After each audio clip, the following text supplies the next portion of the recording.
আসসালামু আলাইকুম। আজকে আমরা দেখব মাইক্রোসফট এক্সেল এ সাম ইফ ফর্মুলা।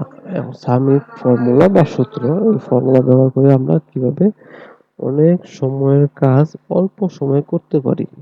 যেরকম দেখেন, এখানে আমার বিকেল নাম্বার, এগুলো হচ্ছে ওই বিকেল নাম্বারের অ্যামাউন্ট।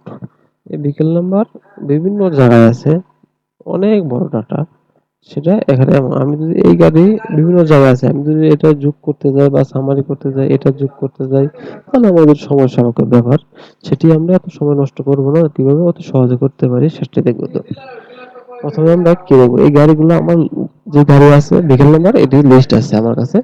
লিস্ট অনুযায়ী আমি সাজিয়ে রেখেছি একটা ফরম্যাট। এখানে আমি টোটাল অ্যামাউন্টটা বসাবো, যে এই গাড়ির আন্ডারে টোটাল কত টাকা ইনকাম হলো বা অ্যামাউন্ট যোগ হবে সেটি। সেজন্য আমাদের কি ফর্মুলাটি ব্যবহার করে, প্রথমে আমরা ইকুয়াল টু, যে কোনো ফর্মুলার আগে ইকুয়াল টু করে অ্যাসিউম সাম, এবং সাম ইফ নিব, সাম ইফ এর উপর ডাবল ক্লিক করব। ডাবল ক্লিক করলে দেন নিচে নিচে আমাদের ইনস্ট্রাকশন দেওয়া আছে কি কি প্রথমে কি কাজ করতে হবে, তারপরে কি করতে হবে। প্রথমে র্যাঙ্কস, তারপরে ক্যাটেগরিয়াল, তারপরে সাম র্যাঙ্কস। এটা প্রথমে কি র্যাঙ্কস, যে এখানে র্যাঙ্কস মানে টোটাল, এখানে যে ডাটা র্যাঙ্কস আছে সম্পূর্ণ ডাটাটা হলো এটা র্যাঙ্কস। আমি এটা সিলেক্ট করব, সিলেক্ট করার পর একটা কমা দিব।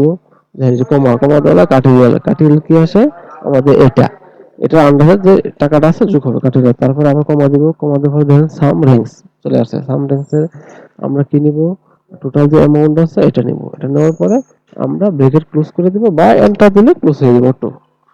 তারপরে এখানে এই সূত্র যদি সব জায়গায় প্রয়োগ করি, মাউস পয়েন্টার রেখে প্লাসে ডাবল ক্লিক করে দেন চলে আসছে। অতি সহজে আমার ডাটাতে চলে আসে। এখানে যদি আমি প্রতিদিন এন্ট্রি দেই, এটা নিচে দেই, এখানে প্রতিদিন এন্ট্রি দিতে থাকবো, এখানে অটো যোগ হতে থাকবে। তাহলে আমাদের অনেক লম্বা সময়ের কাজগুলো আমরা অতি সহজেই করতে পারতাম। এটি আমরা বিভিন্ন কাজে ব্যবহার করি, যার যে কাজের প্রয়োজন আমরা সেই অনুপাতে আমরা এটি ব্যবহার করে আমরা এর ফলাফলগুলো পেতে পারি। ধন্যবাদ সবাইকে।